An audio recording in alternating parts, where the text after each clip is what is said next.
ओम साई राम।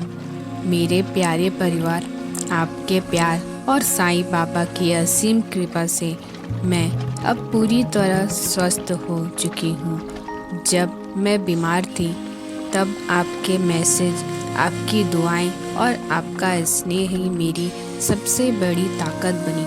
सच कहूँ, आपने मुझे कभी अकेला महसूस नहीं होने दिया। हर एक कमेंट, हर एक प्रार्थना मेरे दिल तक पहुंची है। अब मैं पहले से ज़्यादा ऊर्जा, विश्वास और भक्ति के साथ आपके लिए लेकर आ रही हूँ और अच्छे, प्रेरणादायक और भक्तिमय वीडियोस। हम साथ मिलकर भक्ति की इस यात्रा को और भी सुंदर बनाएंगे। बस आप ऐसे ही अपना प्यार और आशीर्वाद बनाए रखिए और कमेंट में ज़रूर लिखिए जय साईं राम, क्योंकि आपकी आस्था और साईं का साथ यही है मेरी असली ताकत।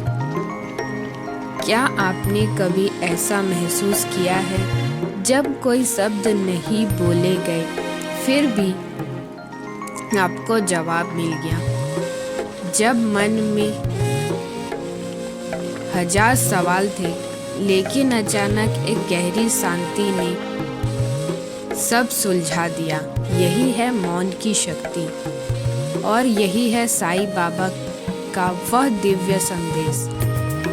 साईं बाबा अक्सर कम बोलते थे लेकिन उनका मौन ही सबसे गहरी शिक्षा थी। लोग उनके पास समस्या लेके आते थे, बीमारी, गरीबी, रिश्तों की उलझन, जीवन की निराशा, और कई बार बाबा सिर्फ देखते थे या बस चूल्हे के पास बैठकर धुनी में लकड़ी डालते रहते थे। कोई लंबा उपदेश नहीं, कोई बड़ी बड़ी बातें नहीं, फिर भी लोगों को उत्तर मिल जाते थे। कैसे? क्योंकि सच्चे उत्तर शब्दों में A fine likeness, isn't it? Yes, the smile is just right. Truly की serene. शक्ति में छिपी होती है। आज की दुनिया शोर से भरी है। मोबाइल नोटिफिकेशन, सोशल मीडिया, बहस, चिंता, तुलना। हम हर सवाल का जवाब बाहर ढूंढते हैं, गूगल में, लोगों में, परिस्थितियों में। लेकिन साईं हमें सिखाते हैं, रुको, शांत हो जाओ, भीतर जाओ। जब मन शांत होता है तब ईश्वर की आवाज साफ सुनाई देती है। बाबा का मौन हमें यह याद दिलाता है कि हर समस्या का समाधान पहले से ही हमारे भीतर मौजूद है। एक छोटी सी कहानी सोचिए। एक भक्त बाबा के पास आया और बोला, बाबा मैं बहुत परेशान हूँ, मुझे रास्ता नहीं दिख रहा। बाबा ने कुछ नहीं कहा, बस उसे अपने पास बैठा लिया। घंटों तक दोनों चुप रहे। धीरे धीरे उस भक्त का मन शांत होने लगा।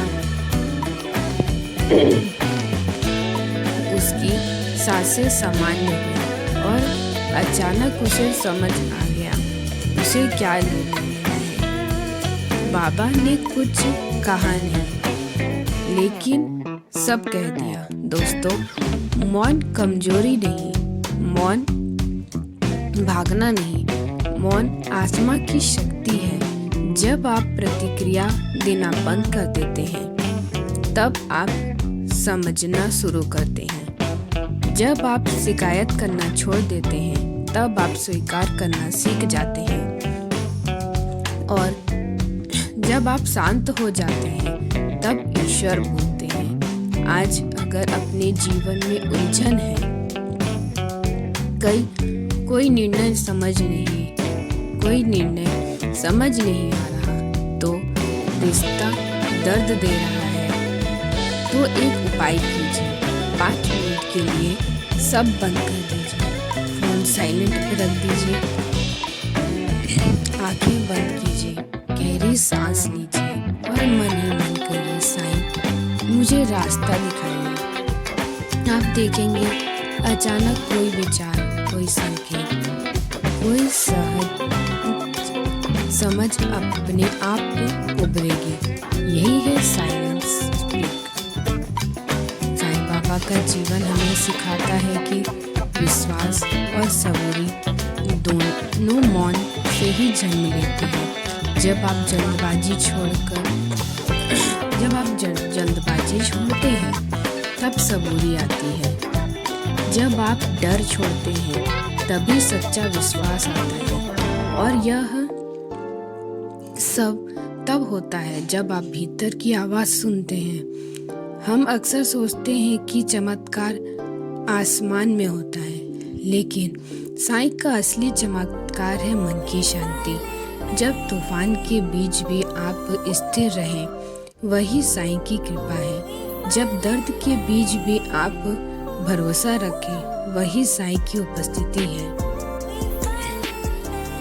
जब जवाब न मिले फिर भी आप घबराए नहीं, वही साईं का मौन आशीर्वाद है। आज से एक नई आदत शुरू कीजिए। हर दिन 10 मिनट साईं के साथ मौन बैठिए। कोई मांग नहीं, कोई शिकायत नहीं, सिर्फ उपस्थिति। धीरे धीरे आप महसूस करेंगे आपकी चिंता कम हो रही है, आपकी निर्णय शक्ति बढ़ रही है, दिल हल्का हो रहा है, क्योंकि मौन में साईं बोल रहे होते हैं। अगर आपको भी कभी ऐसा महसूस हुआ है जहां बिना शब्दों के साईं ने आपका मार्गदर्शन किया है, तो कमेंट में लिखिए साईं का मौन मेरा मार्गदर्शन है, और साथ में लिखिए जय साईं राम। क्योंकि जब हम मिलकर विश्वास करते हैं